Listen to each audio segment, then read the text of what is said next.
tiger on the prowl. I'ma make it go wow. I'm original, and I told you so. I'm a kid in the candy store with the leather on the denim. I ain't the cure, I'm the venom. If you wanna find me, find the taillight. Something's coming in, you're gonna wanna take a red eye. It's time to go. It's time to go. Get ready. Get ready. Get ready. Don't blink, don't blink. Get ready. Get ready. Get ready. Don't blink, don't blink.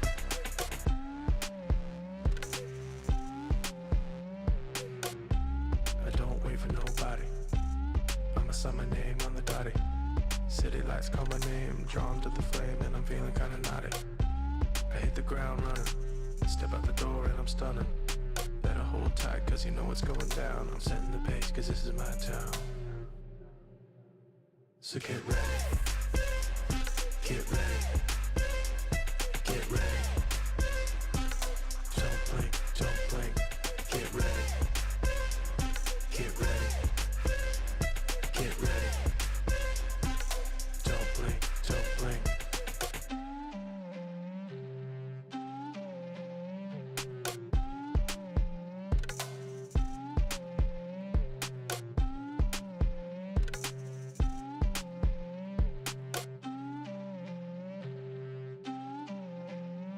Get ready. Get ready. Get ready. Don't blink, don't blink. Get ready. Get ready. Get ready. Don't blink, don't blink.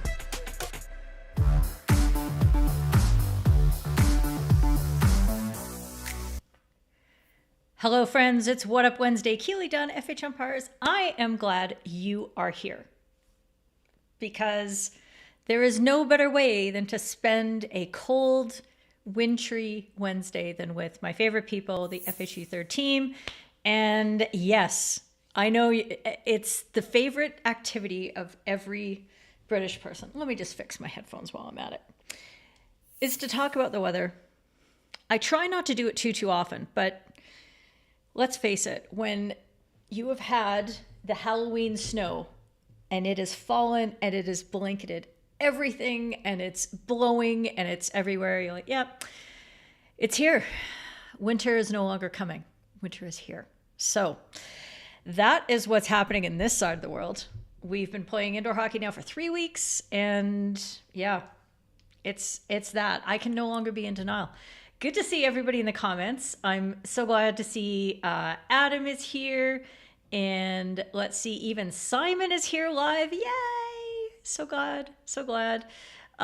William's here, and Rachel and Shane and I were hanging out in the lounge in the Discord. If you don't know what I'm talking about, I just kind of soft started this. Like, didn't make it like a huge big deal, but for the half hour before and the half hour after the live streams, if you're in the Discord and you want to come hang out with me and, I don't know, just shoot the shit. We don't talk about anything serious at all. We talk about career opportunities and selling houses and dogs and weather, obviously. You could come and join us. It is in the local, which is my name for the voice channel because every group needs a local and we've got one. So feel free to pop into that, and there'll be a, I could put it up here. See there, there's the Discord. Did you know we have a Discord? Come pop in. It'd be nice to have you there. Oh, let's start some music, all that kind of thing. Niels is here, of course. Jenny, I'm going to miss you, but glad that you'll stop in for the replay. It's always good to have you. Matt Septon is here doing stuff. I hear weird sounds. What's going on? Maybe it's snow and ice. I don't know. Kat's here, which is great because Kat is going to be a key figure in one of the mysterious announcements that I have coming up later. Mark, hi, good to have you. Godders. So we have warm, we have wet and windy, we have windy in East Grinstead, we have all these things. Gideon's back. That's what I'm talking about. Richard Bruce, very windy. Okay, so a lot of you have some wind. Good to know. I like this because one of the techniques that is counseled upon live streamers is like, get some engagement with the audience by asking them where they're coming from and what the weather's like there. And I always go, that's dumb. I like engaging with you guys by asking you questions about umpiring and things like that. And then you guys just do it automatically, which I think is pretty dope. So there you go. Hey Trix, good to see you. Just finished cooking dinner, sweet and sour chicken, and I hope you weren't cooking me. That would be awkward. Crowborough. Where's Crowborough? I'm gonna have to look that up after. Yes, we have a lot of snow. It's been snowing. It started snowing on Halloween and it was kind of wet and slushy, but I knew what was coming. I knew that was gonna be real snow, and real snow started accumulating overnight. So it's been snowing for 2 days. And it's like it's a surprise. Oh my God, Calgary, what? Snow? And there's literally nothing's been shoveled. All the paths are, oh, it's just such a complete mystery. Oh, I am in the wrong, well, this is really awkward, you guys. I have to go into the YouTube studio in order to make sure that I can put in the polls. No, what do you mean no upcoming streams? Have you met me? I have nothing but upcoming streams. I'm in a stream right now. Yeah, something went wrong, YouTube. That's exactly what it's telling me. Sorry. This is kind of important because you guys are going to be wondering what's going on. There we go, live. Create, go live. It might be working now. Okay, we're good. There we go. Engage with my audience. Start a poll. Start a Q&A. Oh, this is interesting. This is a new feature. I can start a Q&A with you guys. Answer viewer questions live. Okay. I'm just gonna start typing. If you have something to ask from your weekend of games, now's the time.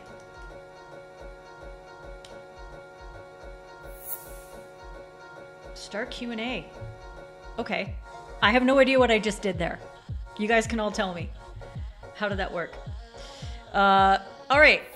Ian, you made it for the first time in a few weeks. Yeah, you've been a little busy. That's okay. I understand. And Godders, pretty sure the sliding tackle is on the agenda. Yes. Yeah, that will be an interesting chat. I think that might be our number one. So let's see what happens tonight. Okay. As often I declare, this morning's for Shane and all the Kiwis. This episode is brought to you by the Mission Control Workshop. Mission Critical Positioning. Actually, but it's not a workshop. It's an online course now. I just automatically say workshop because that's how I've always referred to it. If you want to learn all about how to be in the best position to make the most important calls, how to work with your colleague on these things, how to talk to your umpire managers and coaches about what is the new positioning style. And when I say new, it's kind of like new. But anyway, it's new. It can be new to some people. Then please come along and sign up for this. It launches on November 15th, and I'm making some really good progress on it. So very excited that you guys have all incented me so hard to get it done. You can sign up at FHumpires.com/MCP. It is $5 off until November 15th when it launches. So November 14th till 11:59. Let's make it Pacific time. So that's pretty late. Like, y'all can get up early in the morning on the 15th and you can still get $5 off. Some of you, right? But I will make it a Pacific time cutoff. And then all you yellow members, if you haven't taken this already, Godders, you've taken it already twice. If you have not taken the workshop already, then please do sign up at that point, because then you can take advantage of what is your 50% discount. I said it. Wait. 50% discount. Okay. So there it is. I'm really looking forward to it. It's going to be interesting. A new experience for me to try to run a ongoing asynchronous course and to provide all the support that you all so richly deserve in it. So come on, let's see how it goes. I wanted to send out some congratulations as well to Yellow member, Mr. Sam Krasner. I am delighted to be able to join in the massive chorus of congratulations that he has achieved his level 3 assessment and passed. So I am so pleased for him and pleased for the MPUA, because you got a good one. And I've worked a little bit with Sam, and I'm really happy about the progress that he's made. And I just love, I try not to be very goal oriented. I try not to emphasize those things, but you can't help but take stock of the milestones that you achieve. So this is a milestone. Congratulations, Sam. Glad that you're there. Okay, so let's go with our topics today. Goalkeepers kicking on free hits. The slide tackle, you'll know why. Taking the sting out of the game, and then one big surprise announcement, and then, oh my god, another big surprise announcement. I'm really good at developing drama, aren't I? How you like that? I'm just gonna play a little sound for no reason at all. Okay, oh wait, there's a whole bunch of comments. I gotta make sure I don't miss anything. This is important, especially because Jeanette chimed in, so I gotta get there. Is it a new camera or just your screen? Okay, what's wrong? What's wrong? Because I had to change up my settings big time. Yeah, I don't know what the Q&A is. Dina, like, who sprung this on us and didn't say anything? Okay, something didn't appear in the chat. Y'all are trying out the Q&A. Let's find out. I can ask a question. How many cards should I give if there are multiple breakdowns as the attacker goes from halfway to deep? Ooh, so they end up here. How do ooh, select question.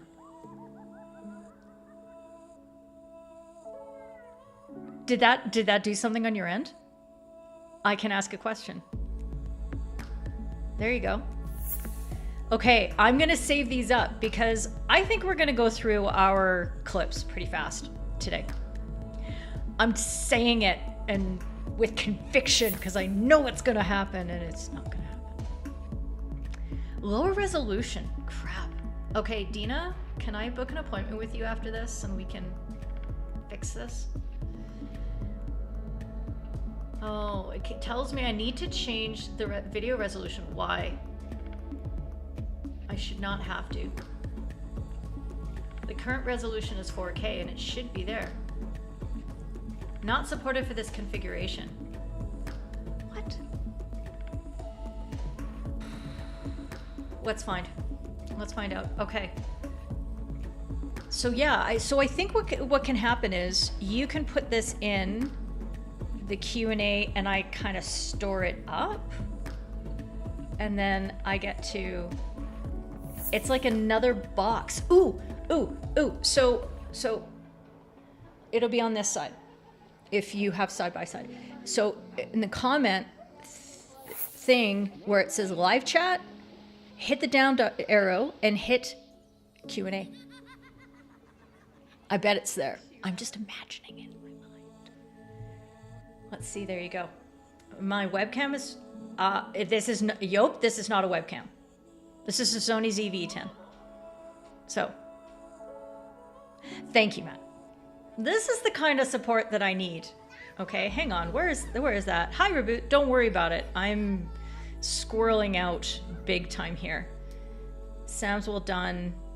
The colors are colder. Okay, the colors are colder. Let's see if I do that. I looked really yellow to me, so there you go. Now I'm warmer. I probably look a lot warmer. Okay. And you just saw Neil's question. Okay, so that works.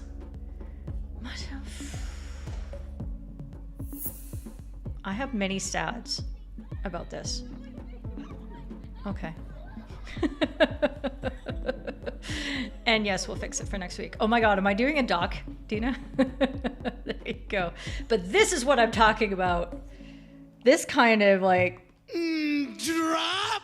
Help me out here. Make me feel better. What's going on here? And thank you, Godders. Mission critical positioning recommended for all umpires. So says Godders. You know what? I'm going to get you to do a little testimonial for me because let's face it, who doesn't do what you tell them to do?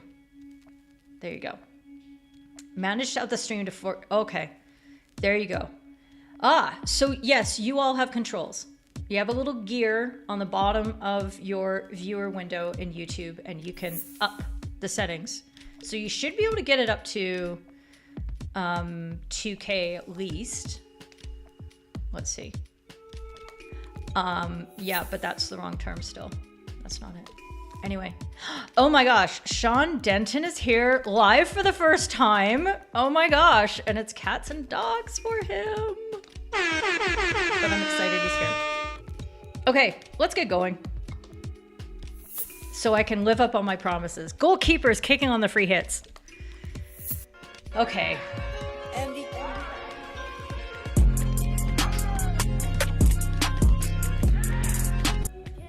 Oh, that was fast. It's okay. I was dancing, the music stopped. So this was the question posed by Rival Hockey on this, and I'd like to hear your things. Can I add a poll as well? Let's see what happens. Start a poll. I can. This is great. Okay, what's the call?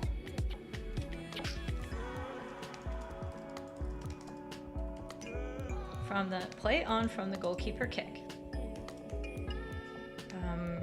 Penalty corner. Add option. Penalty stroke. Add option. And one more option just for Shane. Restart with the volley.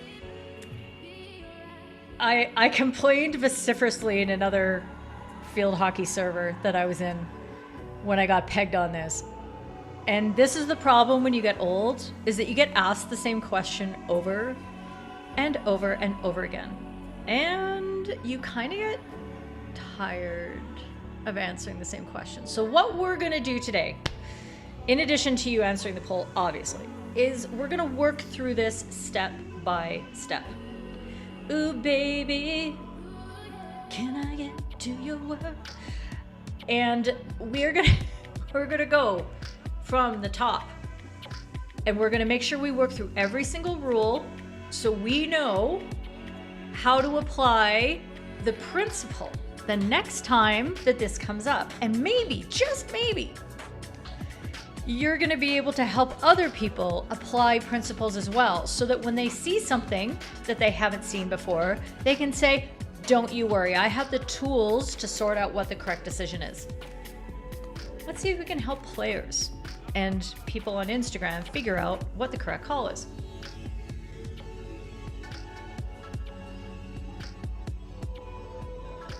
Okay, so let's see, we've got all of these. Stick first, legal for you, says Rachel. That seems awesome. Like, let's just cheer for it because it's dope. All of you that are in England will remember that Simon Mason made history in a Prem game when I think he was playing for Reading, and he did this like just a couple months ago. Okay, it might have been a few years ago. And it was the talk of the town, and it gets raised probably once a year as the talk of the town. And it doesn't happen. Like, I mean, how many times have you seen it? But it always seems to make it to Instagram. So that's the key. Review, as long as it's not dangerous, is it any different to an aerial from the defender? Great question. The Horsham one, lose one goalkeeper used to do exactly that, says Malcolm. Hi, Malcolm. Have we met?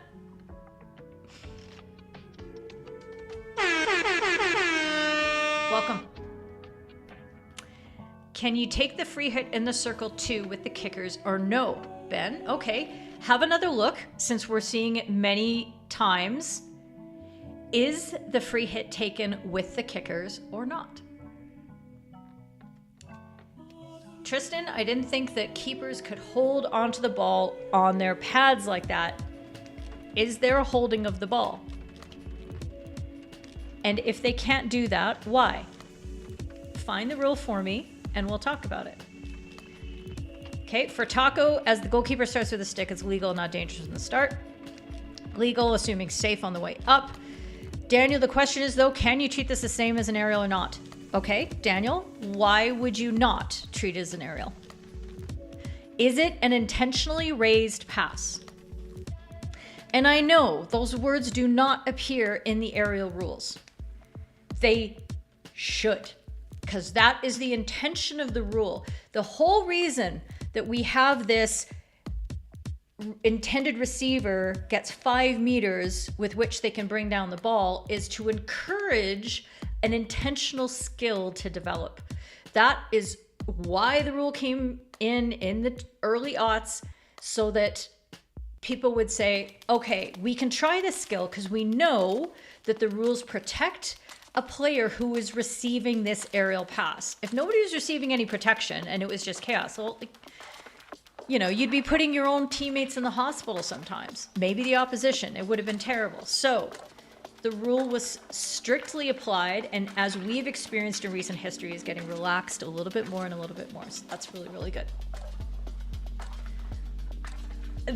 That D is for you, Shane. I feel like it's like inclusivity training. There we go. Sean says it seems okay. All right, seems okay. So let's go through the rules. Okay, William's starting to get on. I'm going to get to Williams in a sec. No opponents were in the D, right? So there really isn't a disadvantage. There definitely aren't any opponents in the D. And what would the disadvantage be? Yeah, as well. The disadvantage being on and potential obstruction. Okay, so that's the rule, tricks that I want you to look for, is obstruction. The reason the goalkeepers can't cover the ball is because of obstruction. They can't grab the ball because of obstruction. There is no, you know, there's no specific rules except you see that those are referred to as obstruction. So if the goalkeeper has the ball on their blocker, the only rule that you have to consider is, well, you can consider danger as well, but the other main rule that you're considering is obstruction. Does the fact that the ball is on a glove mean that opposing players are blocked from playing the ball? That's all you have to consider. And the free hit has to be started with the stick. Okay, Taco, let's start finding all these rules, because that's just how we're gonna go. Okay, so the first rule that I want you to consider is this. Now, is this gonna work for me? Let's see.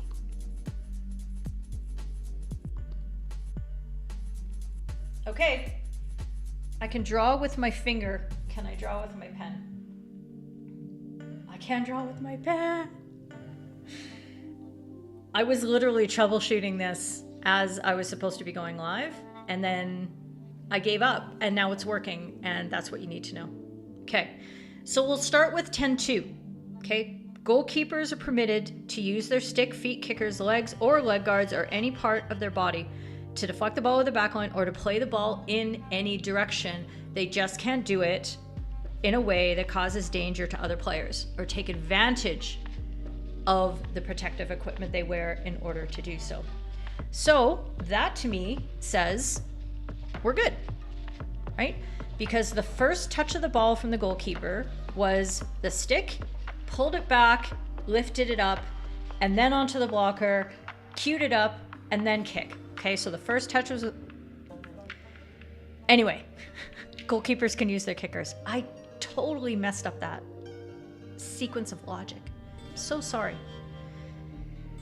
Because the next thing we need to go to is 12.13.2D.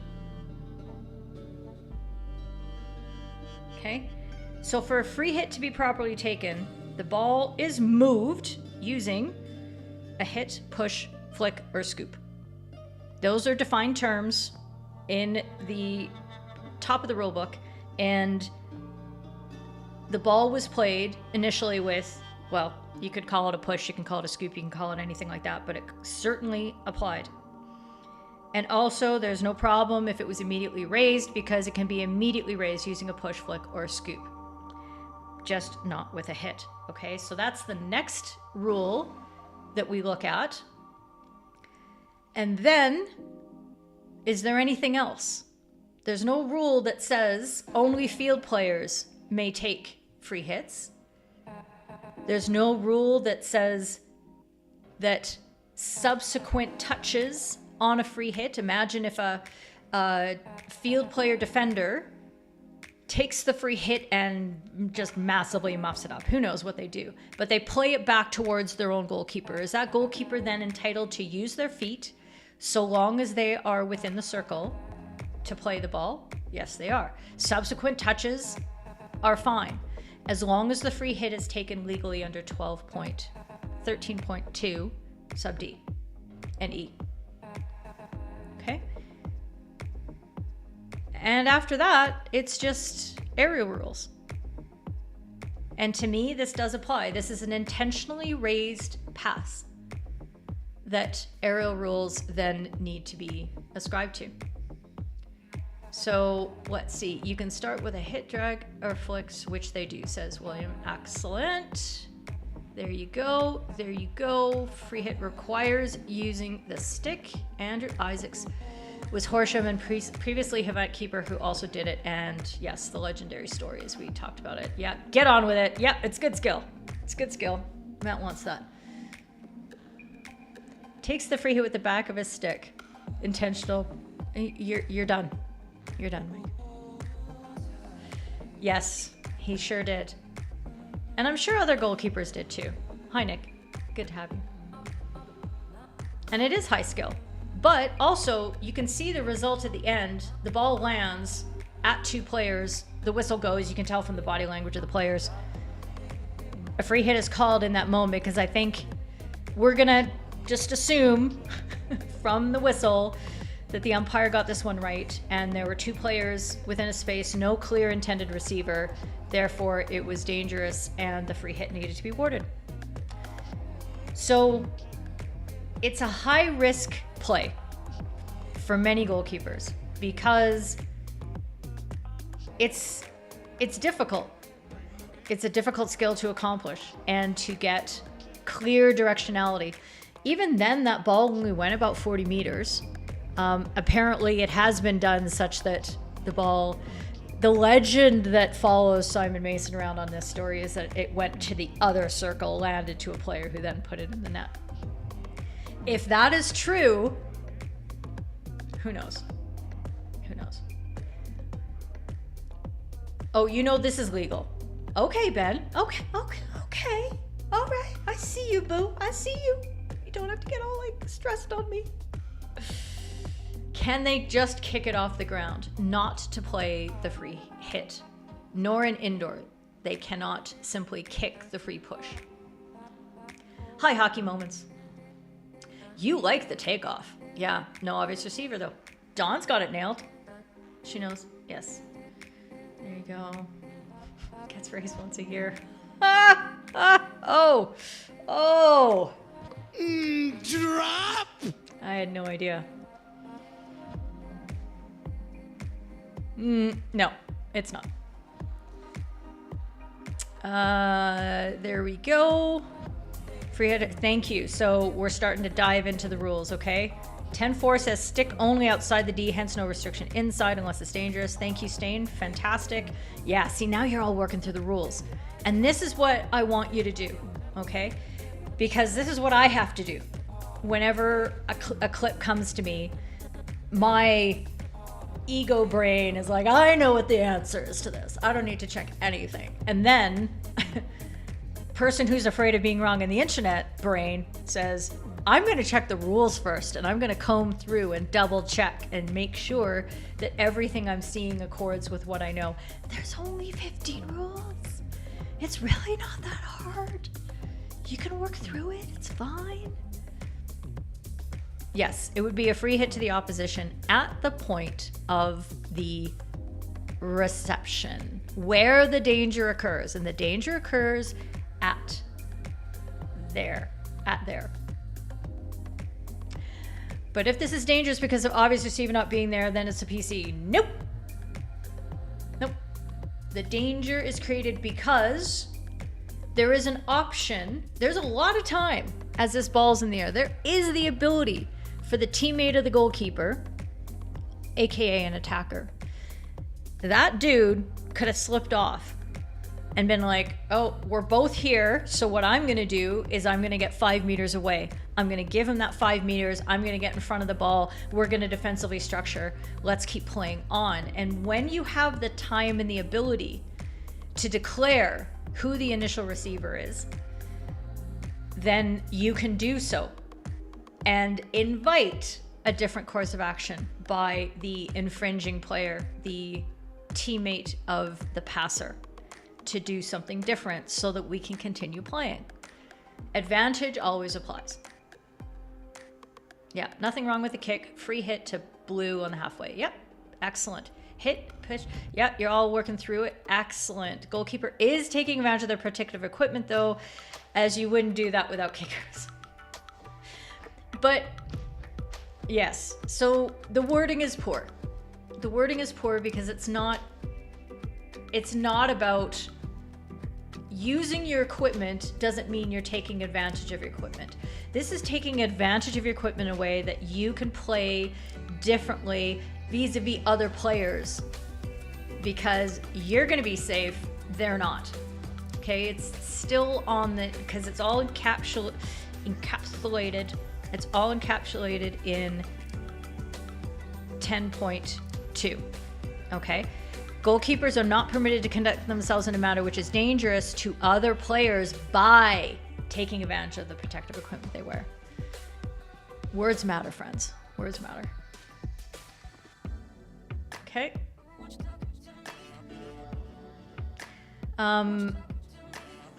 There we go. You guys are all sorting each other out, so that's good.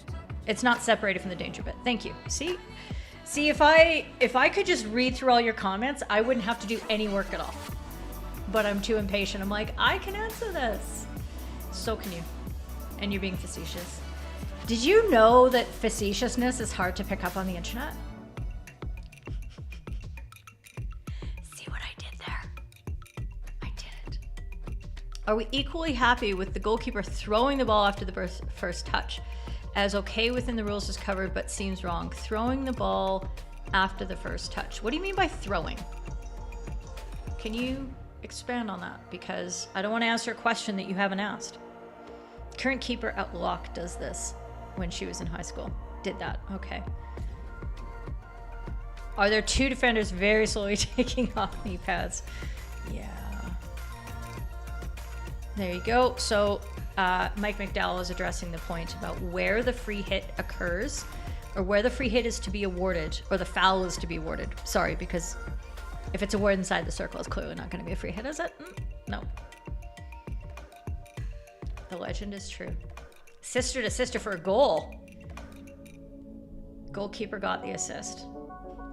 Only Americans track assists. I just want you to know. Hi, Luke. It's only a Keely 50 minutes late. Are we halfway through? Oh, jeez. Or half an hour. There you go. Okay. Daniel, would I have the same answer if it was an outfield player scooping it up into the air and batting it high and long instead of the goalkeeper? Not necessarily, because intentionally raised hits are treated differently because they are treated differently. Excuse me, under the rules. Okay, so Daniel, when you raise hypotheticals like this, what I want you to challenge yourself to do is to go into the rule book and find things like players must not intentionally raise the ball from a hit except for a shot at goal. Now, we've had long discussions about what it means to hit a ball out of the air. Is that an intentionally raised hit? Is that not? Do we judge it on danger explicitly? Do we bring 9.9 into it? I'm not going down that road, because otherwise this will be an entire Keely hour of this one question, which it doesn't deserve. But with this, it answers your question. It's only an intentionally raised hit that is prohibited under rules. And since a kick is not a hit, we're fine. Okay.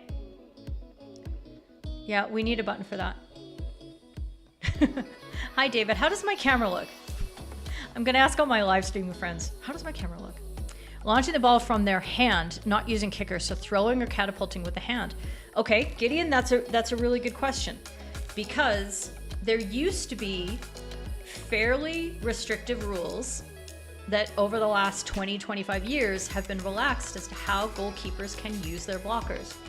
And it used to be that there was a provision under Section 10 that talked about whether goalkeepers could propel the ball at all. So it used to be that all goalkeepers could do was to let the ball hit them and hopefully the ball would land somewhere nice. Can you imagine trying to play goal under those circumstances? That's ridiculous.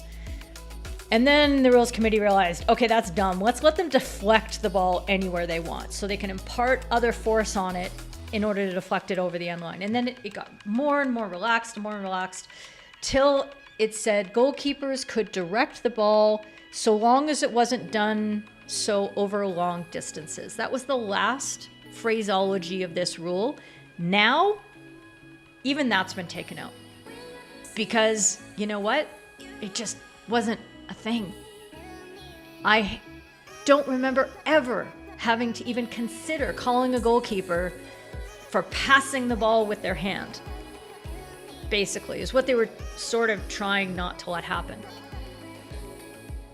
And now it is not against any rule that has been elucidated. So do I have a problem with it? No. I only have a problem with things that are either dick moves, dangerous, or are fouls under the rules. That's it. I love having fewer problems. I got 99 problems and the rules are all of them. Okay? I think that's important. Yes. It's been out of the rules for a while. Okay? Excellent. So let's do the thing when we end the poll and we do a 2-minute warning.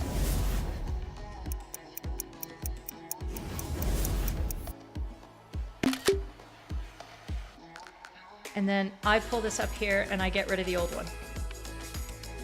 Sorry. I should clear it out. Okay. So there it is. Oops. That could have been disastrous, what I just did that you didn't know about. So basically most of you have this in line quite nicely, that with 39 votes. Thank you so much, 39 people, for participating. And 94% of you saying play on for the goalkeeper kick. Yep. So can somebody write back to Rival Hockey, timestamp this entire discussion, and say, get yourself educated? Drop! Just... But they do this on purpose. They bring up things that look unfamiliar over and over and over again and then say, oh, is this legal? I don't know. Just so they can get engagement, because the highest engagement posts are ones in which an unfamiliar or contentious rule is needing to be applied. They keep saying that we're not the biggest deal in the sport, but the numbers kind of speak the other way. Just saying. Okay, what happened the last 2%? They just clicked the wrong button. There you go. What happened to the other 2%? 2%, that's Shane. That's Shane restarting with a bully. Okay, just don't worry your pretty little head about him. Oops.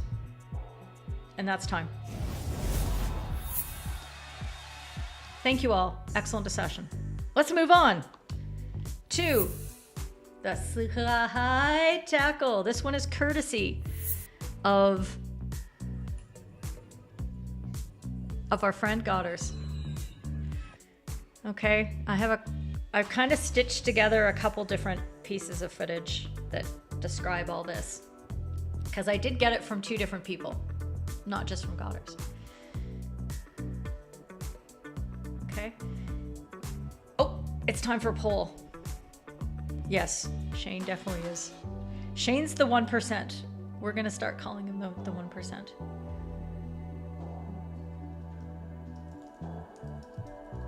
What's your call? And we are going to go with a... I don't even know why I'm putting some of these options in here, because you know I don't believe in them.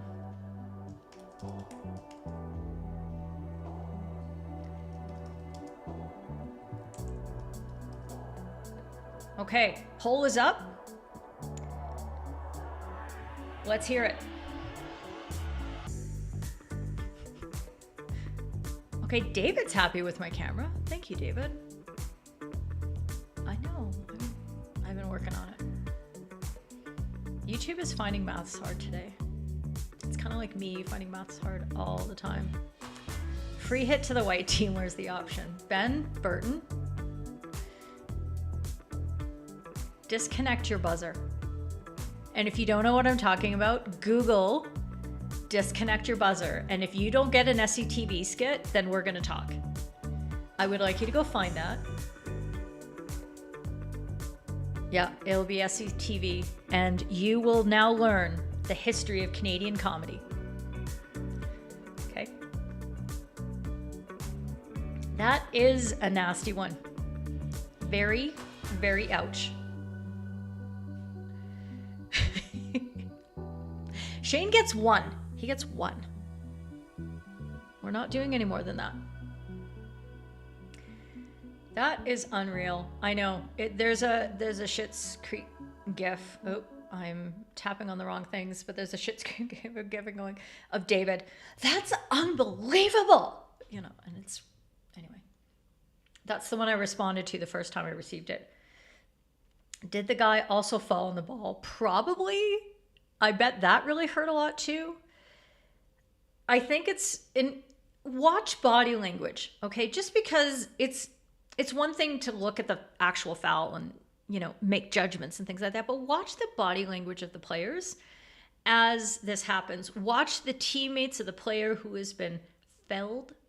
Watch the teammates of the player who committed the foul and see how they're all reacting, okay? Because we need to be better at picking up on what it is that we're managing, which is the players. We're managing the entire game.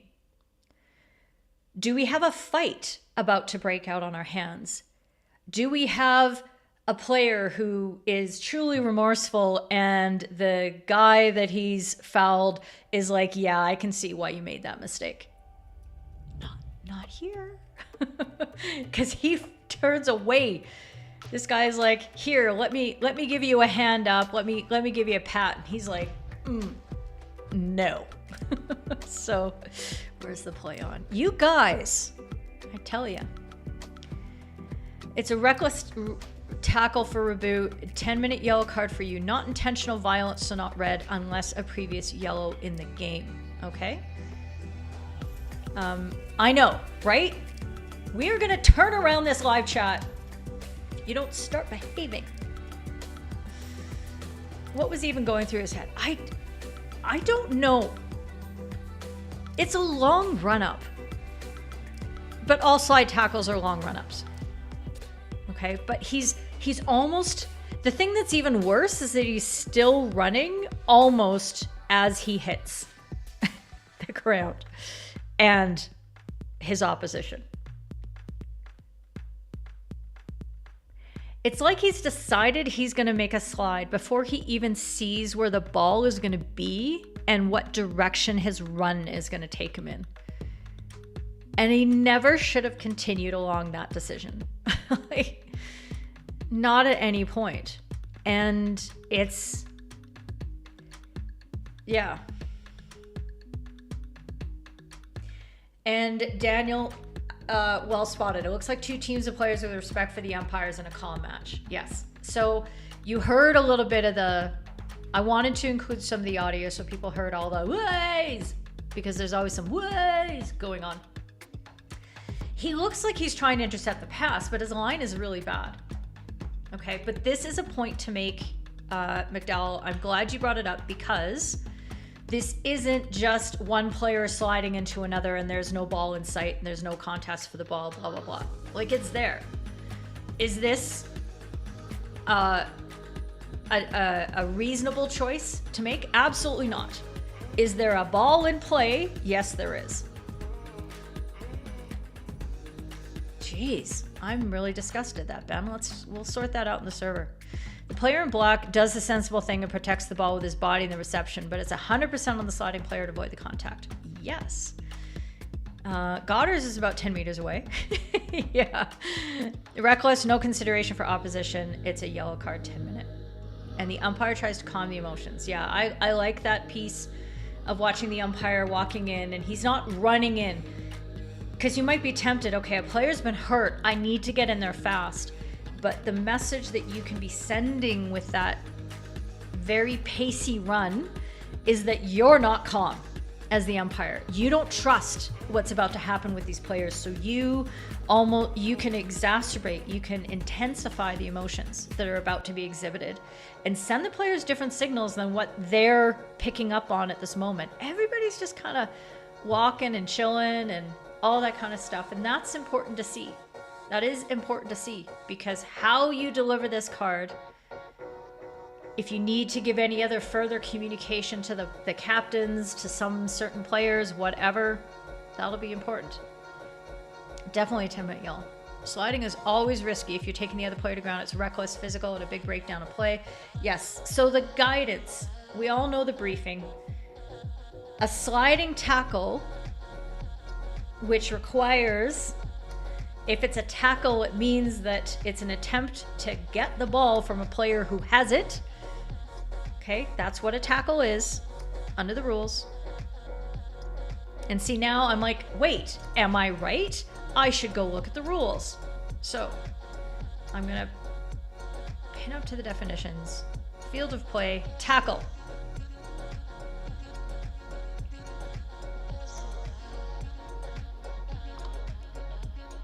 An action to stop an opponent retaining possession of the ball. Okay, that's what a tackle is. So whenever you see people trying to apply the guidance of the mandatory 10-minute yellow card, which I was about to lead up to situations where it's not a tackle, I have a problem with that. Not because a 10-minute yellow couldn't be applied, sometimes it's very deserved. But it may actually only be a 5-minute, or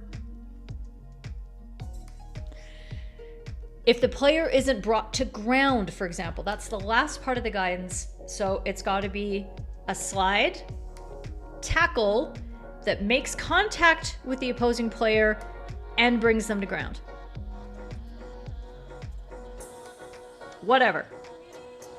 Those components need to be there. Otherwise, you do not have a mandatory 10-minute yellow card, okay?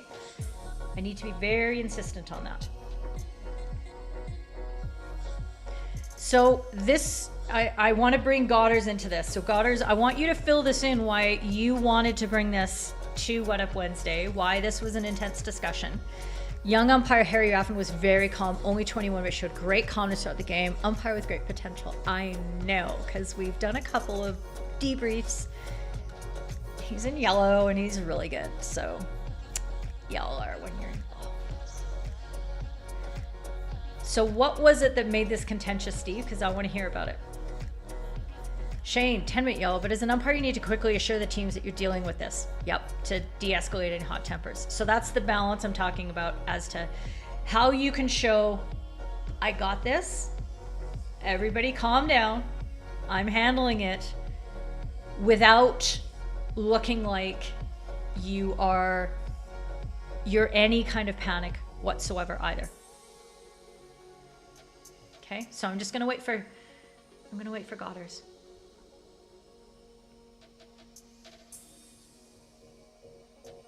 So I had a lot of pushback last week on one of the 10-minute yellow card scenarios that I assessed to be that the consensus here was 10-minute yellow card. The umpire on the pitch only gave a 5-minute, and it was for a collision by a tackler, and it was the Netherlands-German situation where the German defender came in and, you know, hammered the Dutch attacker pretty hard. And there were many calls for a red card. And I had an exchange with one person in the comments, on the replay comments, who said, well, the head injuries are very, have very big consequences and can be very detrimental to people's health and things like that. And it's like, yeah, but is that something that we need to address by deploying the same level of punitive actions that other sports have, when we have a range that's available to us that isn't available in those other sports? Do we have a problem with players targeting other people with intentional head injuries? Is that an issue? Does it happen often? Is it a thing? Where do all our concussions come from in hockey?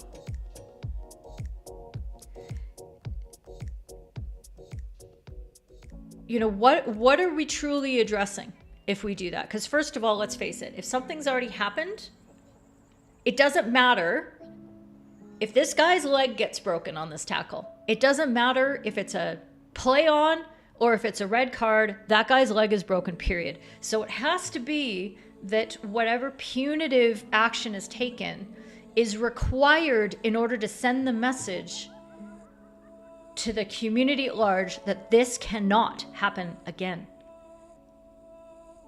Do we have a widespread problem with sliding tackles continuing in our sport? Is it getting worse or is it getting better? Is a uniform application of the 10-minute yellow card for slide tackles that make contact with the ball carrier and bring them to ground, is that not enough? Do we need to do more? Those are the questions you have to ask yourself before you start going, that looks really bad, it should be a red card. Okay, so I get really, we have to be logical. We have to apply principles, because if we act with emotion, we are going to get it wrong. We might get it right in this situation, but what happens the next time when some of the facts change a little bit? Okay. Week before that. Thank you, Jeanette. I lose track of all the times I'm wrong on the internet, according to many men who like to come in my comments. The context in some in crowd at the time, and plenty more after seeing the video, wanted red. The force of the sliding player in this instance is rarely seen. Absolutely. That's very correct. Malcolm, would collision have occurred if player with ball hadn't stepped into position between the ball and the opponent? 9-12, still would have given a yellow card. And that's kind of the interesting part that you can sort of look at. I mean, it didn't matter what direction this receiver was facing. Okay? This was absolutely going to be a clear out no matter what. But the dynamic of that movement, of any change of direction, of the body position and things like that, we do need to take that into account. And I got a lot of arguments and pushback on a particular yellow card that was given, I believe it was at the Pro League. It was against India when Harmanpreet did a slide tackle, and the ball carrier, I think it was Lucas Villa of Argentina, might be the wrong player, carrying the ball, just starting to arrive close to the 23. And Harmanpreet came in a similar but not the same direction, but they were like two trains meeting. And the argument that I heard from some of the very, I heard this from top performance players saying the Argentinian ball carrier saw it coming and could have easily jumped out of the way, but he took the contact instead. And that's where there is nuance in these situations. I still believe that there's no question, if you're doing that, you can't put the responsibility on a ball carrier that they not only have to be dribbling, looking for their passes, understanding where they are in space, and when somebody comes sliding along the ground like they're not supposed to because they're not allowed to play the ball with their body, if they're a field player, that they have to then also be able to dive over, they got to jump over them and take the ball with them. We're putting a lot of onus on a ball carrier in that situation, and I don't think that's fair, even at that level. Let's see, sorry, Rabu, you're not saying that this was the case in this situation, okay, but if the spectators are getting very vocal about a red card to that point or aggressive, is there anything as an umpire you can do? You're asking because you've had sideline spectators being quite verbally aggressive to calls. There's not a ton you can do right at the moment, because as an umpire, your 99 problems are encased within that big white box. You are in complete control and you have utter responsibility for everything that's happening there. And what happens outside that should not be your domain. Now, if you are umpiring in a situation where there's no technical people around, there's no club officers, there's no anybody, and it's just sort of you and the players, then yeah, you've got more, you might have some spectator things to deal with, but you can do a lot of good by just reacting the way that you do. Carrying yourself calmly the way that Harry did here. Seeing that the players are reacting to that and they're okay with that, the crowd can do whatever they want. As long as they're not keying up the people that you are responsible for keeping safe and keeping their conduct under control.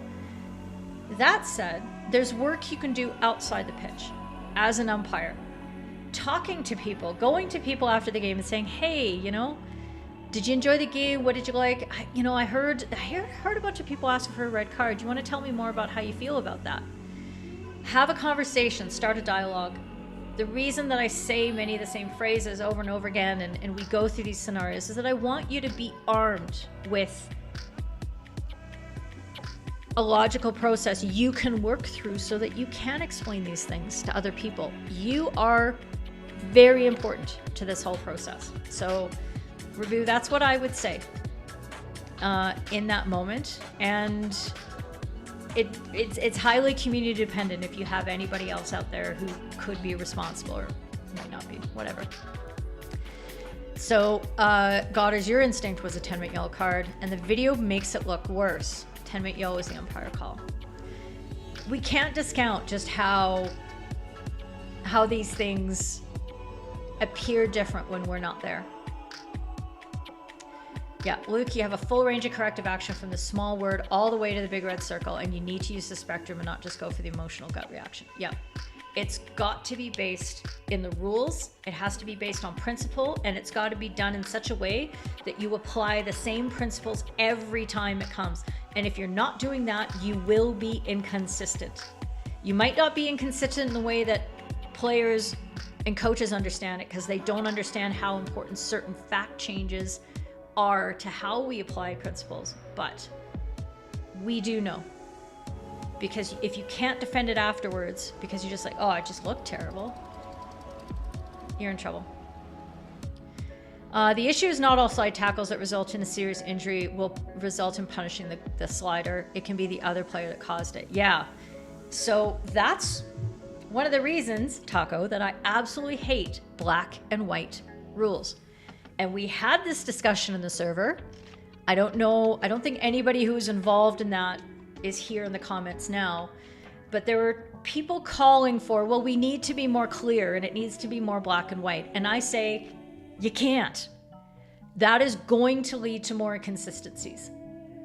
Because as soon as you change, as soon as that player with the ball decides, oh, actually, I'm going to start dribbling at the player who's sliding towards me.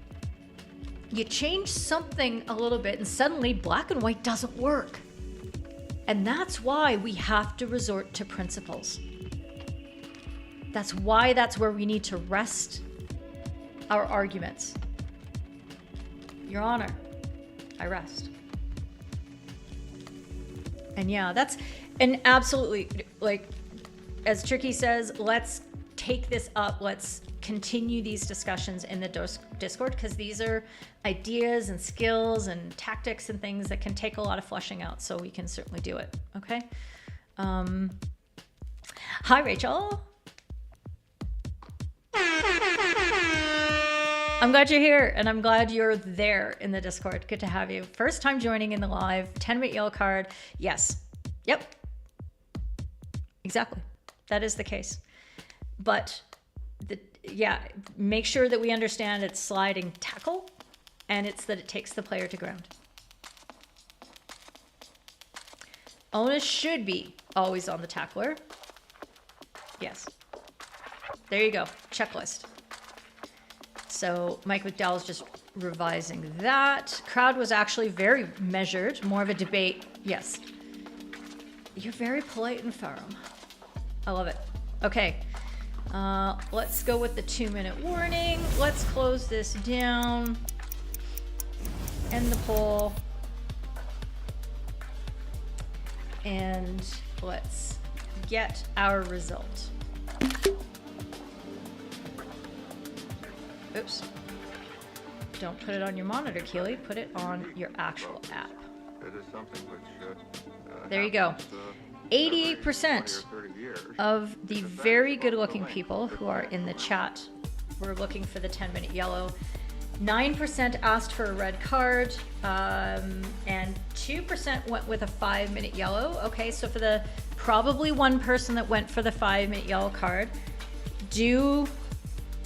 I hope you appreciate, now that we've gone through the discussion, that isn't enough. Under the briefing, this is a classic case that fulfills all the criterion we're looking for the 10-minute yellow card guidance. So that has to be given here, okay? And for those of you who are looking for a red card, I hope we've also been able to talk about the reasons why and the outright violence that we're looking for that is separate from the hockey match. It's not a hockey action. Whatever happens, probably because it's off the ball, or if it's on the ball, it's not a reasonable attempt. It's nothing that is, you could be on the ball and you could be attempting to make a tackle and you also punch somebody in the face. That punch is still a red card just because you're doing something hockey-ish with your stick at that moment. Okay, so that's the difference. Was the action part of even a really stupid, poor, and dangerous attempt at playing hockey? Then we say we're going to go with a 10-minute yellow on that. Unless, as a few people pointed out, if there was a past history in this game, and another player had already taken a yellow card for something like this. Okay?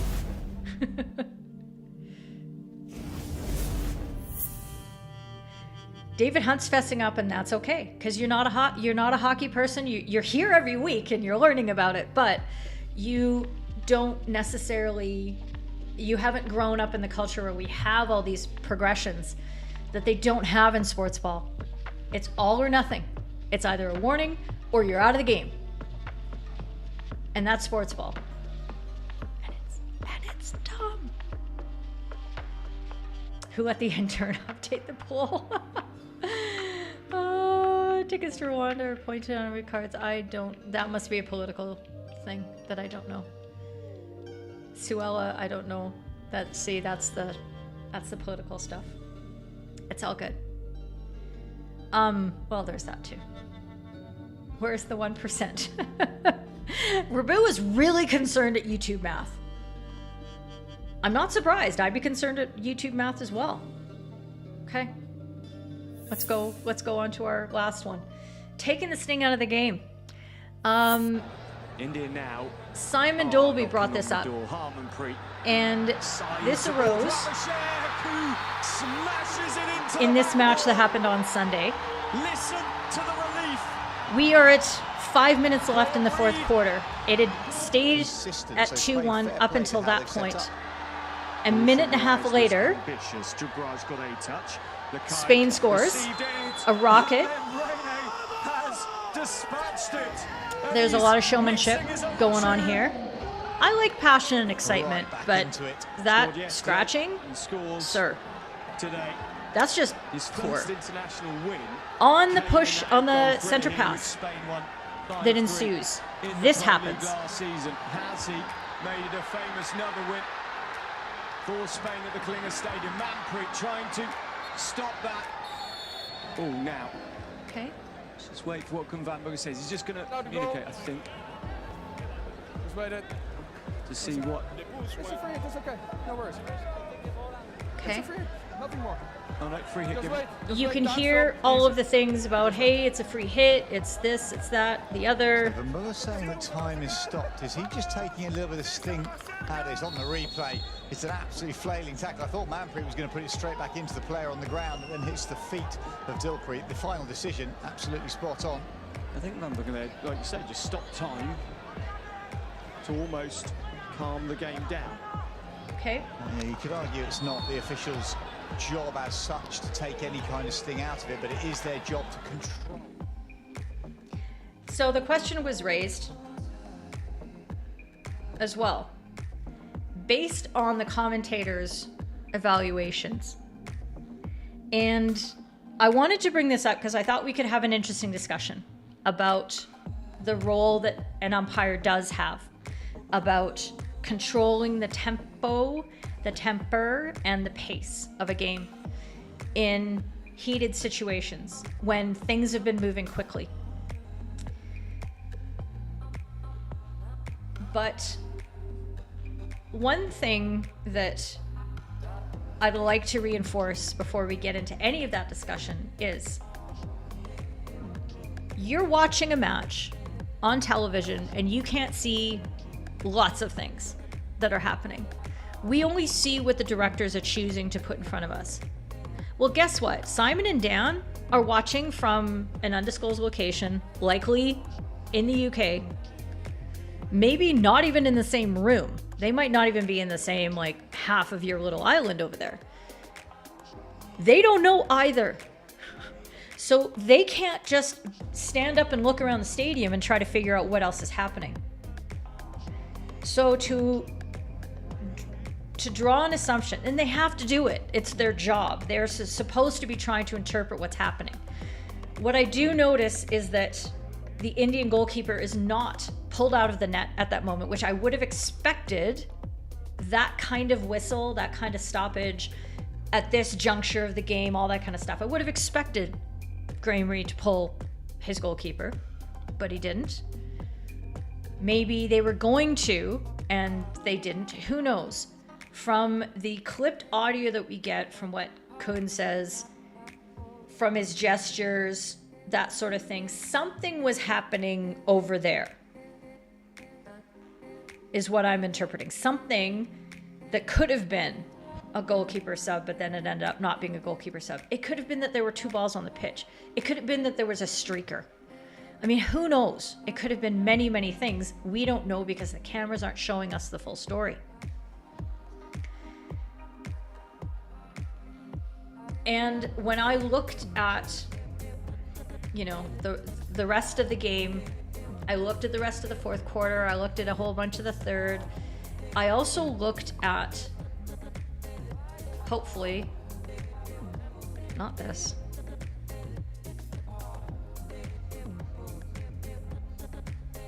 You can see my Finder windows and stuff, such. This is really great. Okay. And I'm in the middle. So this is the game sheet from that game where I can show you that we have 3 goals being scored, 2-1 at the end of the second quarter. There are no cards. There are no cards until a single green card is given to India here. Here. Wait. You can't see the Spanish green card. Sorry, there's a Spanish green card underneath this goal because it happens close in time. Yes, it might have happened at the same time. Oh, see, now I have to go back and find out why. I hadn't watched the full game, but now I'm deeply curious. Anyway, 2 green cards in a match like this, that's a pretty light day's work, okay? You're expecting a little bit more. And yes, 2 goals scored in the fourth quarter, but there was nothing about the game that you felt like, ooh, the players are getting a little pissed off at each other. They're getting testy, that there's something dangerous that could happen here that the umpires need to deal with. It just isn't there. So let's talk a little bit about why you could wish to take a sting out of the game. Let's just keep using that phrase. And why you shouldn't. Because if there was no reason, I'm quite certain that there was a reason why Kuhn blew his whistle and stopped time, because it wasn't like he was surprised. As soon as he blew the free hit inside the Spanish defensive circle, as soon as he blew the free hit, he was already going up for his time stop. It was already happening. It was very like, yep, this is going. So I think he gets a message, maybe from Amba on the other end, saying, dude, there's a streak, there's a dog, there's a ball. I think there's a goalkeeper sub. Okay? Because he immediately stops and points and says, hey guys, there's something going on up there. Okay, just hold on. Because if I were Graham Reed in this moment, I would not be happy. I would not want this game to be stopped so that the team that is under pressure right here in this moment with only 2 minutes and 30 seconds left in the game gets a chance to reset and calm down and talk to each other. In terms of competitiveness and good competition, that's not a wanted action from the umpire by one of the teams. So you have to be careful about why you would do something like that. Okay, I'm going to look at the comments and touch base before I move on to the next sort of smart. And you think it was pretty smart. It was a heated moment. Okay, there was some flailing of sticks, yeah. But I don't think that he did it this way, and I don't think he should in this moment. Okay, it's hiding on the goal symbol. Thank you. Everybody was reducing the cars per minute. Thank you. Thanks, David. Where do you find the full game? You can't anywhere because you were bored in class and saw the card and a goal to the same team, so you're very confused there and interested. I get access to all these games because that's my agreement with the FAH, and that's why I can bring you replay clips. They should be getting uploaded to watch.hockey if you've bought the subscription, if you're able to buy the subscription and go, but that's kind of all you can go. That's my guess. That's why I'm really curious. Tristan, I think it was a card for the celebration, because if that happened over there,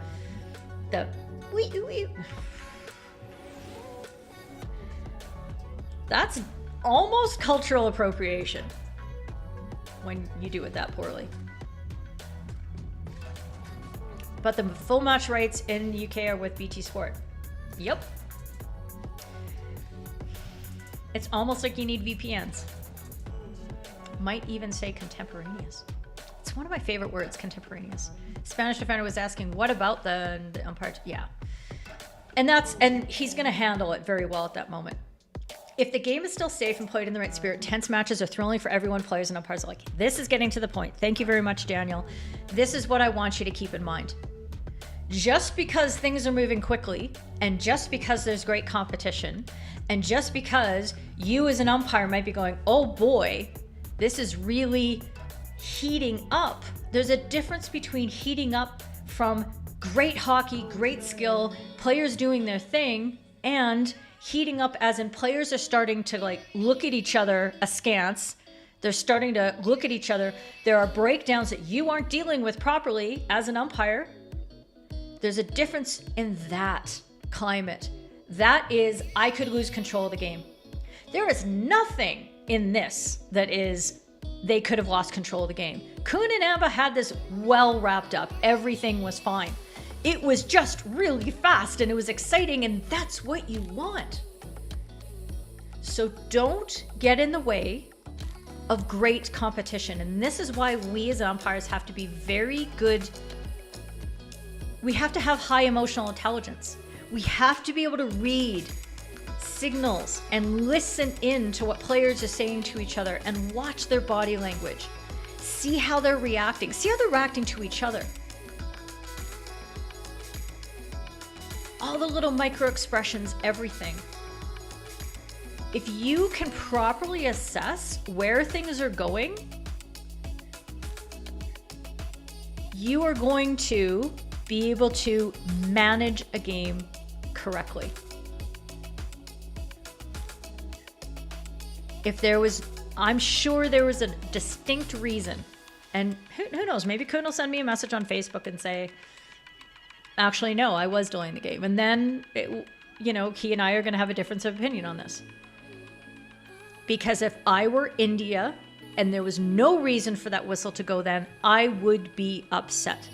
Because right after a goal's been scored against us, we only have 2 minutes and 30 seconds and we have them under the cosh. We penetrated their circle immediately. Had a very close situation, a goal scoring opportunity. We're coming at you. This is our pressure. And now we have to wait for no reason. I wouldn't be happy. Okay? I hope that's really, really clear for everybody. William, in a game with loads of cards and contentious moment, you can understand. Yep. So don't just assume. Don't listen. Y'all know that I'm a super big fan of Simon Mason, but don't just listen to his words, because he doesn't have better information than we do. And we as umpires actually can maybe make better assumptions and guesses, estimates as to what can be happening on the field. I can watch these matches, and from the presentation of a stop time, the tone of the whistle, I can usually get it right as to what's about to happen and what is happening. And that's why I'm saying there's something that's happening down there. And maybe, like, the most likely culprit is a goalkeeper sub that maybe they changed their mind on. They said, no, actually, we're not going to do it right now. Yeah, watch the body language. There you go. Godders, you have to be careful about winning teams slowing the game to disrupt the flow late in the game. Yes, exactly. So one of the tricks that we've talked about that I mentioned on the that I've mentioned a few times about, say, ball placement and things like that, is that the team that is up may start messing about with their geez, I'm losing everything here. This isn't working very well at all. They'll start being like, oh, umpire, do you want the ball here or do you want it over there? Like, I'm just trying to help you here. I'm just trying to be obedient. And you're like, no, you know where it's supposed to be. Get on with it. Let's go. Being proactive about those moments when the team who is up is going to manipulate you and distract you in asking questions and things like that. Don't fall for it. Ben's here a little late. Totally fine. Surprise announcements. Okay. That was a good one. I like that because it was just really kind of tactical, and it doesn't really matter what happened in that situation. I just wanted to raise principles again. Why do we slow things down? In order to calm things down, to keep players safe. not to change the nature of the competitiveness and the level of intensity that the players are applying to their craft. That's what we want. Just only intervene to keep players safe. Okay, so don't fall for it. What would you do? You got to be proactive. You got to be proactive. As soon as the players start, before the players have started messing around, you call a quick free hit and the ball rolls away. You say, I want it right there. Let's go. Keep it moving. I want it here. Let's go. And with your vocalizations, you are not only sending a signal to all the players, I'm on top of this, I understand what's happening here, we want this to keep going, but you're also putting yourself on the pathway. You have gotten into the control elevator and you're about to choose which button you're going to press depending on what the team does. You're like, I'm ready. Are you going to play that? Because I've just warned you. Do you want me to get off of floor 2 or floor 4?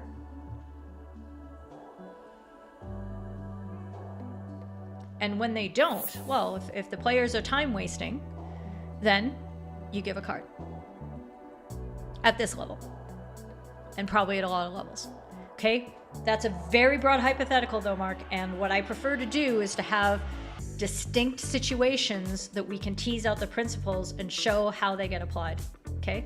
So what you actually do specifically will change depending on time of the game, what the score is, what are the players doing, all that sort of thing. Possession is not, in most situations, the remedy that the teams actually need. But when you're in the last 2 minutes, you're getting closer to where that is the case. Okay, that's your elevator, reversing the free hit. But like I was saying, I think you want to reverse the free hit only when possession really is going to matter, and that is only when you have very little time left. Otherwise, the card is the best option. The 2-minute green or the 5-minute yellow, depending on what's happened, depending on where you are in the game, blah, blah, blah, blah, blah. Okay? And if you've given a warning, the card isn't a surprise. Absolutely true. Okay? But I just want you to be very clear that it's not a progression from reversing the free hit to giving the card. Okay? Those are two different remedies, two different tools that work in two different situations. Okay. Let's go. I have 7 minutes. Big announcement. Hey, do you want to go to the HL? Oh, this is going to be the wrong graphic. And it still didn't work. What? Do you want to go to the HL? I want to go to the HL. Let's go to the HL. So there's been a few people in the yellow group who have been mentioning, wouldn't it be neat to have a road trip? Wouldn't it be neat to have a development group? Couldn't we all just have a grand old time hanging out together? So we are in our preliminary planning phase to set out our agenda and our goals in going to the EHL together. Wagner Stadium is going to be the site. Actually, I was on the website trying to find out. There's all this. You don't get, if you go to tickets, let's see if it's in events, but I don't think it is. They haven't put up anything about Easter, but we know what happens in Easter, okay? So that's where it's going to be. And there will be the women's side as well, which obviously I'm very, very happy about.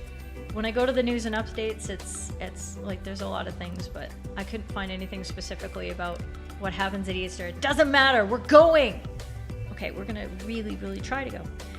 If you are interested in going, here's the first part. You need to be a yellow member, okay? This is going to be a really special opportunity for me to be able to get to know all of the yellow folk in greater depth, we're just going to be hanging out together, and it's going to be really fun.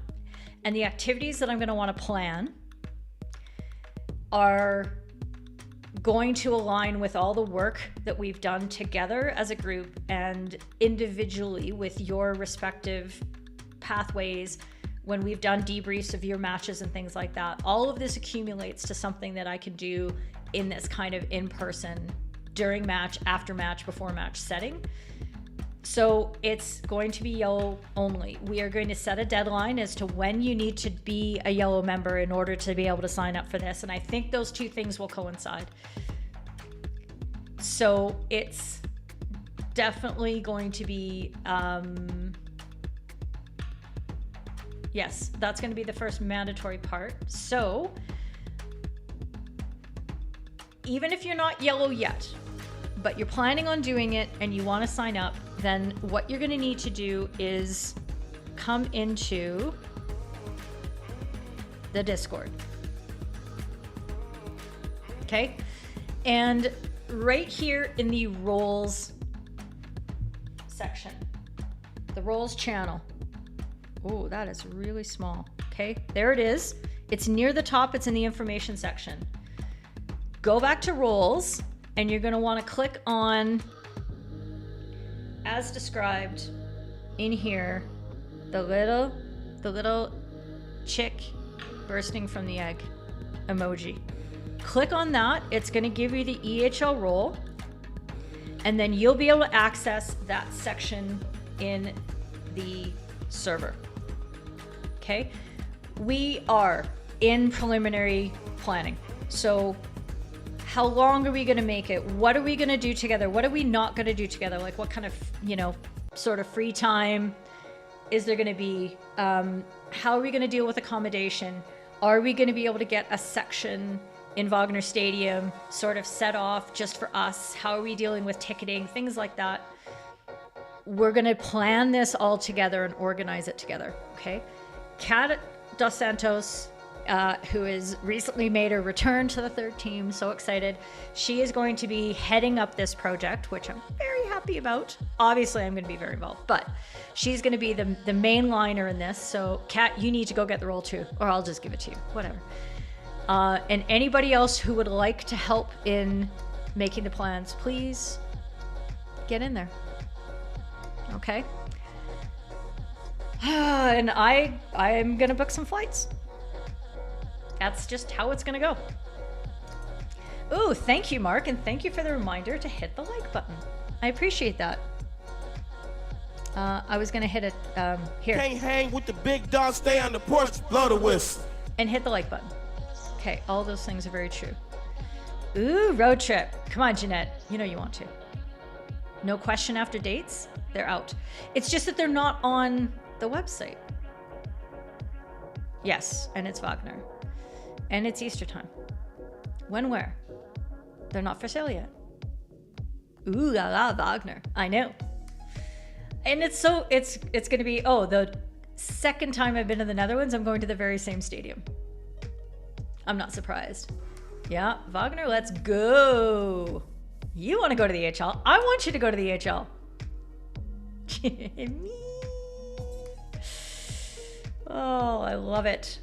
And yes, it's going to be a big job, but she's ready for it. And because she is on the ground. Yes, she's connected with Bloemendaal, but she's going to be there on the ground. So we have an insider to help us. And if there's any other insiders on the ground in the area who have connections with different clubs and stuff, yes, it is very close to Schiphol. I've been there. And there you go. It's in Amstelveen. Yes.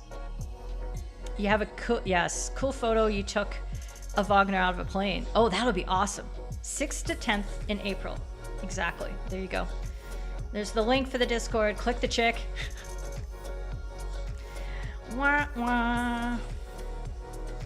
There you go. Yep, we're going. Doc! My mentor has shown up for my live stream. Isn't this exciting? And now he gets to come to Netherlands and learn all about hockey. He's a sports ball fan. But we're not going to talk about that. Is there beer? Sir. Nick. Even I might drink some beer that weekend. I drink other things. Ah, you found it on the GMS. See? There you go. It's a home game for you. Oh, yes! Yes, Taco.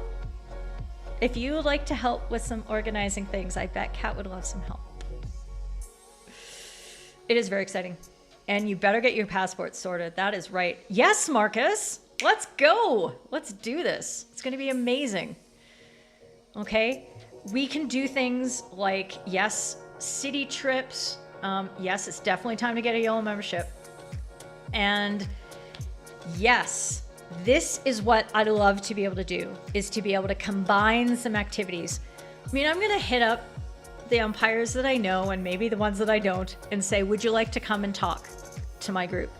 Here's a specific topic. And if we want them just to ramble about whatever they want for half an hour, we can do that too. But I would like to make this a very focused educational opportunity in the early hours of the day where we can actually pull some real experience and knowledge from the good folks who are on the pitch. It'll be really great to hear from them. So yes, that is everything you need to know. FHU3T.com.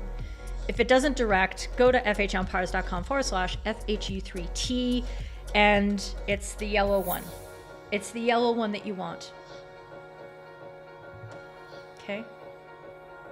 And yes, Kat, there you go. The Dutch may call it beer. I see, now you're bieg. It's probably bieg or something, and I can't. Ooh, the Young Umpire Challenge. Oh, there might be something interesting we could do with them. That would be really fun. Me too. It kind of. It wasn't a hockey tour. It was a let's make friends with the FIH tour. Me and Thierry Veal buddying it up. It's really fun. That's a story that I will tell the full story. Okay? So if you're like, oh, I'm not sure about all this educational stuff, Keely, that doesn't sound exciting at all, I will regale you one night with the full story of 2019, 2020. And it's a good one. Yes. And I can contact him too. There you go. Skiing or EHL. Ooh, it's going to be a tough one. It's going to be a tough one for you. Okay. Lots of people. Yellow or red. Yes. So if you are part of a association who has bought bulk yellow memberships for your people, absolutely you're in line for this experience. Okay. The Young Umpires can bring your kit. Oh my gosh. That could be insane. Okay. We're a little bit over time, but I do want to touch on the last announcement, which is going to be a bit of a tough way to end a show because it is very vague. It is very fresh and new, but I want to cast this out to you as my community members. This is really important to me. Something I've been starting to dream about for about 6 months now, and I'm doing a ton of research about Web3. So, have you heard about crypto? You might be screaming, oh my God, Keely, no, not you, not NFTs, not all those things. Yes. We don't have a choice, friends. We didn't have a choice about the internet. We didn't have a choice about the pandemic. We don't have a choice about Web3. I'm not saying all those things are equally terrible, but these are the forces that are shaping our societies, and commerce as we know it is changing. Regulation as we know it is changing. The way that we create communities and value in those communities is changing. And I see this as an opportunity for me to do with FH Umpires what I've always wanted to do, which is that it's not just about making umpires better, it's about making umpires' lives better. Because I really care about the fact that so many people give so much to the sport and we don't necessarily get back and out, and we don't get to build the way that we should with some of the most amazing people in the world. So some of the things that I'm interested in looking at before I get into this, okay, I'm not squirreling out, okay, is that I'm looking at tokens or tokenizing the way that FH Umpires operates and with those tokens, you are able to hold them as pieces of value, almost like shares in a company, but it doesn't quite work that way. You can use those to do things like pay for merch or for courses or, you know, future EHL tournaments, or I didn't want to write on myself. That was going to be awkward. Okay. Or any number of things, access to the clip library. Okay. And the reason that I need everybody's help with this is that I am at the point where I don't have enough time to do all the things that I want to do. And I need to bring more people in. And instead of trying to go to a venture capital firm, go to my bank and try to get financing, I want to bring the energy of the people here in this community and so many incredible, smart, talented, diverse individuals, bring them in so that they can contribute and then they can get value and reward out of their efforts. Okay, so that's going to be a big part of it. I'm going to need help with developing a decentralized application that the clip library needs to become. And the way that we manage this whole token economy is going to be a big part of it. I'm going to need help with just making decisions. So there is going to be a founder level. I didn't say yes. Why did that happen? That is very interesting. See how it said yes there? Okay, so we're going to look at a founder level and people who have varying levels of input and ability to help me with the direction of how all this goes. The other reason that you want to get in on yellow, I'm telling you right now that I can see that people who have been yellow members for a long time are going to be rewarded for how much trust and investment that they have put into FHumpires and into me for as long as they've been around. Okay, so my advice to you right now, without being able to tell you things that I'm not allowed to tell you, get that yellow membership soon. Okay, because you are the people who I want to help shape the direction of this. So you will have the most input, the most reward, all those things. Green members will also have some share of that, all that kind of thing. And then I have other plans. Anyway, but I need sounding boards. I need help with this. So again, just like we did with the other thing, that's going to work. Of course it works now. You're going to want to go to the Discord. Okay. And there is another section in here. I can't see this. There is another emoji reaction down at the bottom. You see that link? Hit that link. Okay. If you're interested in learning more about it, I'm not going to drag everybody along on this journey. If you're not interested in knowing, don't worry. We will have alternatives. If you want to use fiat currency, which is governmental currency to help, be involved in things like that, totally fine. But if you want to learn more about Web3, you want to learn about these plans, if you want to help with these plans, if you have skills you think are going to be useful, if you'd like to learn skills that could be useful and you're like, I don't know where to start, hit that link, get in there, because we're going to talk about all of this, because I want to bring all the umpires I can along with me on this journey. And this is just a really cool way that we can do all that stuff. Okay, so let's see how everybody is squirreling out, because clearly you're not talking. Everybody's flying with cards because that's his kit. Fun fact, Doc, KNVB, aka Orange, is your favorite national football team. We don't talk about sports ball here, Doc. This is my house. We talk about hockey. This is happening, Jeanette. Fair and tour to Amsterdam in 1999, never to be forgotten. Well, you can always make new memories, Godders. Let's do more. I don't know. Niels is into crypto. Of course he is. I'm going to give crypto NFT analysis. I wouldn't say that much. I'm learning. Okay. I'm learning along with everybody. And Kat is in excellent. I have resources I'm going to point you to because I definitely do need your help on this. Okay. So if that's your thing, if that's your jam, there's 11 people, 12 people now. I can see people clicking the link right now. Get involved. Okay. Those are my big announcements.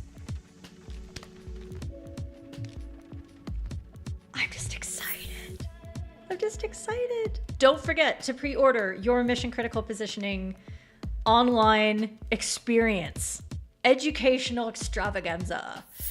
MCP.com that comes after the, oh no, not MCP.com, but FHumpires.com/MCP. I know how to do this stuff. I really do. Where is it? It's in this scene. Okay, don't forget. Get involved with this. I'm very excited about how that course is shaping up. So you want to be on board with that. And sorry, let me just do that again. I'm excited. Okay. Thanks for joining in. Fun show. We had some interesting topics this week. If you see something on the interwebs that challenges all of us, challenges me, challenges the way we think, that raises interesting questions, please come into the Discord server, tag me up, give me a link. I would love to use that on future What Up Wednesday episodes because ain't nobody got time to search for stuff anymore. I don't. Okay? I appreciate all your input today. Oh, the Q&A thing that I started. Oh, I'm bad. The Q&A thing that I started, I'm going to capture those questions. I've got about 4 of them here. Okay, Rachel, your question is excellent. I'm going to pull that up. Let's see if I can select question. So I'm going to select this and we can pull this up next week. This will be What Up Wednesday for next week. So I'm taking a screenshot just in case it goes away somewhere, okay? Because that's excellent. Is scrolling out a Canadian phrase you've never heard it before? No, it's a live streamer community phrase. Green card for chat. Okay, so Malcolm's got a good one. Let me bring this one up. I have no idea. I can't wait to see what this looks like on your end. Green card for chat. Player serves 1 minute, but chat has continued. Umpire gives yellow 5 for chat. Does the player return after 4 or 5 minutes? Okay. Oh, I hate that one because it's hard. There you go. My background is red, as is the whistle. Okay. I'm not sure what's happening there. David asked me a question. 2 very good questions. We will add them to next week's What Up Wednesday. Thanks for being here. Thank you for all your support. I hope you can feel how excited and energized I am for this future where FHumpires is more than just me, and it's way bigger than me. It's about all of us. There's no limit to what we can do here. Okay, this is going to be it. See you in the Discord server that was just down there, FHumpires.com/DS, and we will see you there and next week on What Up Wednesday. Have a great weekend of hockey. Bye, y'all.